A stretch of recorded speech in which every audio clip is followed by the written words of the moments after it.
찬바람이 불면서 태안에서 생강이 본격적으로 출하되기 시작했습니다. 태안군은 생강을 특화 작목으로 육성해 생산량을 늘리고 우량종자를 전국에 보급할 계획입니다. 현대제철 당진제철소의 수소 생산 설비가 고장나면서 충청권을 포함한 중부지역 수소 충전소 23곳이 수급에 차질을 빚고 있습니다. 현대제철은 다음 달 중순까지 설비 수리를 마무리한다는 계획입니다. 태안군이 원자로 소재 등으로 쓰이는 지르코늄 채굴에 대해 한 달간 중지 명령을 내렸습니다. 군은 채굴업체가 태안 앞바다에 지정된 허가구역을 벗어나 작업한 사실을 적발했다고 밝혔습니다. 청양군이 편성한 내년 예산안 규모가 올해보다 4.8% 줄어들었습니다. 국세 수입과 지방교부세 감소에 따른 것으로 군은 효율적인 지출 관리 등을 통해 부족한 재원을 마련한다는 방침입니다.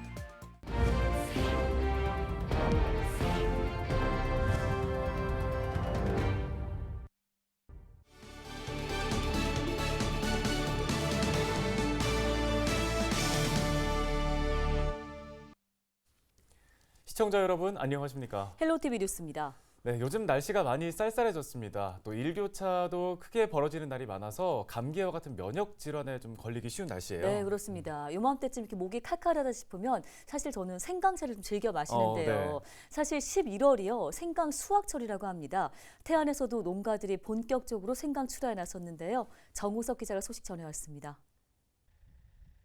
태안군 태안읍의 한 밭입니다. 성인 남성 여러 명이 분주하게 포대를 트랙터로 실어 나릅니다. 트랙터 안에 한가득 쌓인 포대. 그 안에는 태안 지역의 생강이 들어 있습니다. 본격적인 수확철을 맞아 태안 지역 430여 농가는 이달 초부터 생강 수확에 나섰습니다. 태안 생강은 갯바람을 맞고 자라 육질이 단단하고 맛과 향이 진한 것으로 알려져 있습니다. 여기가 이제 해안가잖아요. 그래서 그 해풍을 맞고 또 그 황토에서 자랐기 때문에 육질이 딱 단단하고 아주 그 저장성이 좋고 맛이 좋다고 이제 제가 전국 이렇게 택배 같은 걸 보내도 예, 저한테 그 전화 오는 내용들이 다 태안 생강만은 생강이 없다 그런 평을 많이 듣고 있습니다. 올해 태안 지역의 생강 재배 면적은 약 218만 제곱미터. 생산량은 약 2,600톤에 달합니다. 봄에는 기온이 낮았고 여름에는 폭염과 장마가 이어져 발화와 생육 부진 등으로 생산량 감소를 걱정했던 생강 농가. 하지만 우량생강 종자 생산과 빛을 조절해 개화기를 앞당기는 기술인 차강 재배로 병충해 발생을 줄여 다행히 생산량이 크게 줄지는 않았다고 말합니다. 올해 작황에 이제 그 잦은 비로 인해서 조금 저조했었는데 지금은 그래도 그 작황이 좀 많이 좋아졌어요. 그래서 올해 평년작보다 한 10% 정도 그 정도밖에 감소가 안 난 것 같이 괜찮게 나왔습니다. 전국 재배 면적의 10% 이상을 차지하는 태안 생강. 과거에는 30%를 차지할 정도로 재배 규모가 더 컸습니다. 하지만 기후변화 등으로 재배 환경이 바뀌면서 생산 비율이 점차 감소한 겁니다. 태안군은 문제 해결을 위해 차강 재배를 확대할 방침입니다. 또 생강을 지역 특화 작목으로 육성할 계획입니다.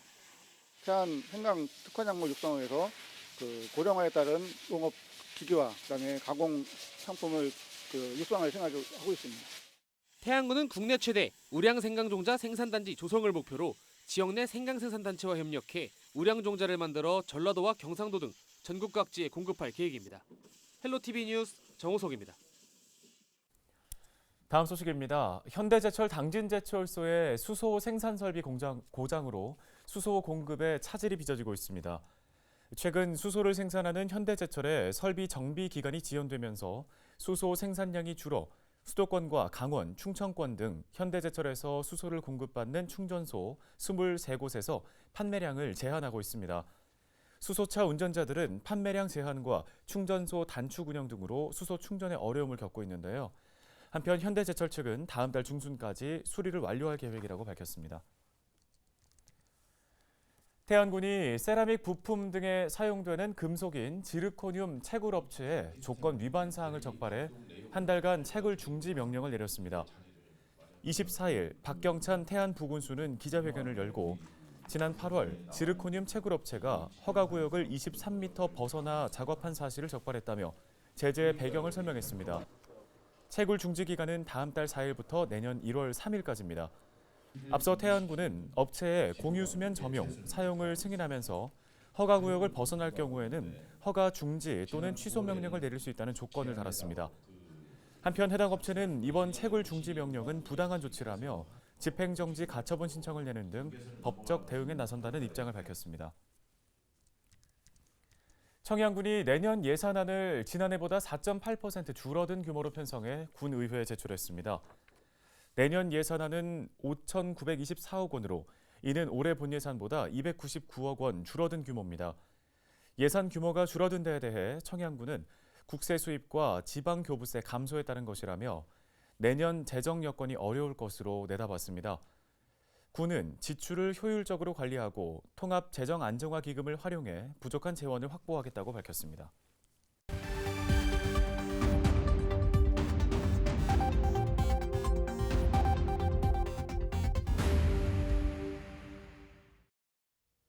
시청자 여러분 안녕하세요. 여러분의 교통안전을 책임지고 있는 충청남도경찰청 박기량 경장입니다. 사고 현장이 담긴 블랙박스 영상을 통해 교통안전 수칙을 점검해보고 있는데요. 오늘의 첫 번째 사고 영상부터 만나보겠습니다. 지난 21년 8월 공주의 한 도로에서 일어난 사고입니다. 블랙박스 차량이 중앙선을 넘나드는 모습이 확인되는데요. 잠시 후 또다시 중앙선을 넘는 블랙박스 차량, 마주오던 차량과 정면 충돌합니다. 졸음운전으로 인한 중앙선 침범 사고인데요. 졸음운전으로 인한 또 다른 사고 영상 이어서 보겠습니다. 지난 9월 공주의 한 교차로, 신호 대기 중인 블랙박스 차량이 좌회전 신호의 교차로에 진입하는데요. 그 순간 신호를 위반한 직진 차량과 충돌하는 사고가 발생합니다. 졸음운전으로 인한 신호위반 사고인데요. 졸음운전은 운전자들을 사계절 괴롭게 하는 주요 사고 원인입니다. 음주운전보다 치명적인 사고를 일으킬 확률이 높기 때문에 각별한 주의가 필요한데요. 무엇보다 운전자 스스로 충분히 휴식을 취하는 것이 중요합니다. 계속해서 다음 영상 보시죠. 주차되어 있는 블랙박스 차량 앞으로 한 대의 차량이 지나갑니다. 조수석 앞부분으로 주차 차량의 운전석 앞부분을 긁고 그대로 가버린 미조치 사고인데요. 주차된 차량을 긁거나 충격한 경우 반드시 차주에게 연락을 취해야 합니다. 미조치 시 20만 원 이하의 벌금 및 교류로 형사처벌 대상이 될 수 있습니다. 지금까지 블랙박스로 본 교통안전 박기량 경장이었습니다.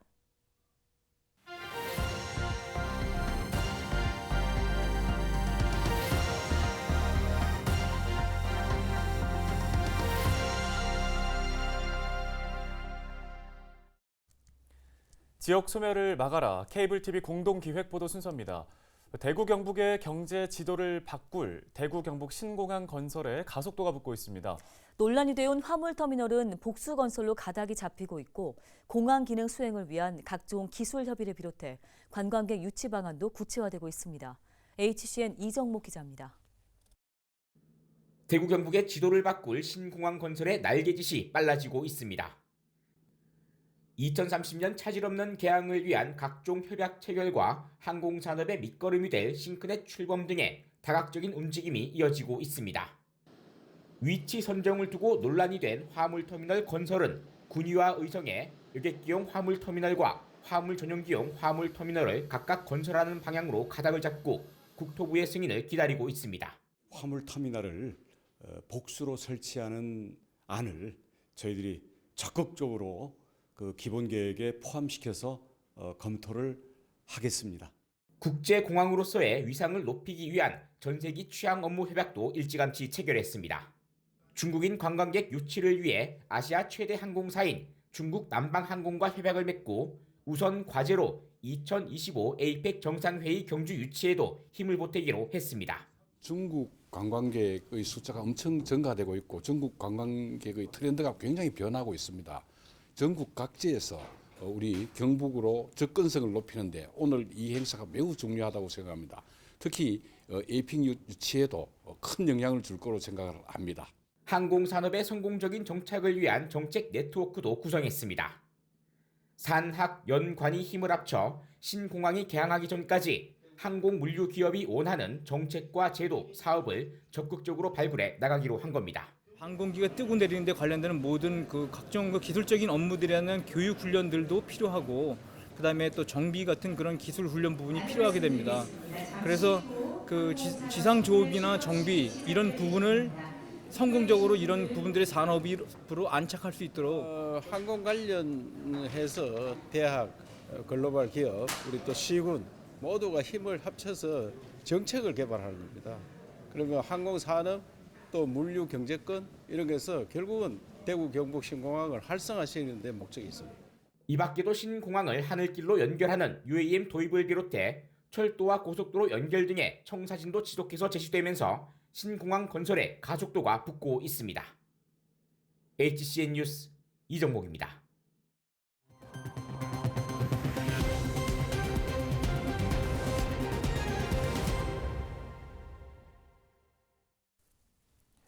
날씨가 쌀쌀해지면서 캠핑의 묘미인 겨울 캠핑 떠나시는 분들 많습니다. 또 이른바 불멍하시는 분들, 춥다고 실내로 화로를 들여다가는 큰 사고를 당할 수 있습니다. 네, 색깔도 냄새도 없는 일산화탄소가 캠핑객들을 위협하고 있습니다. 보도에 전소영 기자입니다. 텐트 안에 불 붙인 수치 담긴 화로를 넣습니다. 화로를 실내에 들여놓자마자 일산화탄소 경보음이 울립니다. 텐트 문을 닫고 10분이 지나자 일산화탄소 농도는 1900ppm 이상으로 치솟았습니다. 측정 기기의 측정 범위를 벗어나서 이 측정 기기의 측정 범위가 1900ppm이거든요. 그러니까 1900ppm 이상. 환기가 되지 않는 곳에서 800ppm 농도의 환경에 2시간 정도 노출될 경우 실신할 수 있고 1600ppm 환경에서는 목숨을 잃을 수 있습니다. 장작을 태우는 화로를 넣었을 때는 7분 만에 일산화탄소 농도가 1500ppm까지 올라갔습니다. 연기가 나지 않는다고 안심하고 수치나 장작을 실내에 무심코 들였다가는 일산화탄소 중독 사고를 당할 수 있습니다. 지난 12일 충북 영동의 한 캠핑장에서는 중년 부부와 5살 아이가 숨진 채 발견됐고 하루 전날인 경기 여주에서도 캠핑 중이던 50대 부부가 사망했습니다. 경찰과 소방은 밀폐된 텐트 안에서 숯불 화로를 사용하다 숨진 것으로 보고 있습니다. 지난해 기준 최근 3년간 캠핑 중에 발생한 일산화탄소 중독 사고는 123건에 달합니다. 전문가들은 불씨가 잦아들었더라도 화로를 실내로 들이지 말아야 한다고 강조합니다. 수치랑 장작 화로는 절대 실내로는 가져가지 마시고 난로 종류 그리고 전기를 사용한 난방 장치를 사용해 주셨으면 좋겠습니다. 또 일산화탄소는 눈으로 볼 수 없고 냄새도 나지 않기 때문에 등유난로 사용 시에도 텐트 내부에 일산화탄소 경보기를 꼭 설치하고 자주 환기를 시켜야 합니다. 헬로티비 뉴스 전소연입니다. 다음 소식입니다. 태안 화력발전소에서 혼자 일하다 숨진 고 김용균 씨 사망 사고와 관련해 원청회사 대표의 책임 여부에 대한 최종 판단이 다음 달에 나옵니다. 대법원은 다음 달 7일 산업안전보건법 위반과 업무상 과실치사 혐의로 기소된 김병숙 전 서부발전 대표에 대한 상고심 선고 공판을 진행합니다. 앞서 1심과 2심에서는 각각 컨베이어 벨트의 위험성을 구체적으로 인식하지 못했고 설비와 작업 환경 점검 의무가 없다면서 김 전 대표에게 무죄를 선고한 바 있습니다. 충남 지역 양돈 농가들이 아동 장애인 복지시설에 돼지고기를 기부했습니다. 24일 도청에서 김태흠 충남지사와 김은호 대한한돈협회, 충남 세종도협의회장 등이 참석한 가운데 돼지고기 나눔 행사가 열렸는데요. 충남도는 협회로부터 전달받은 돼지고기 약 4,500kg을 지역 아동과 장애인 복지시설에 전달할 예정입니다. 서산시가 아파트 연합회 등 아파트 관련 단체와 협력해 복지 사각지대에 놓인 위기 가정 발굴에 나섭니다.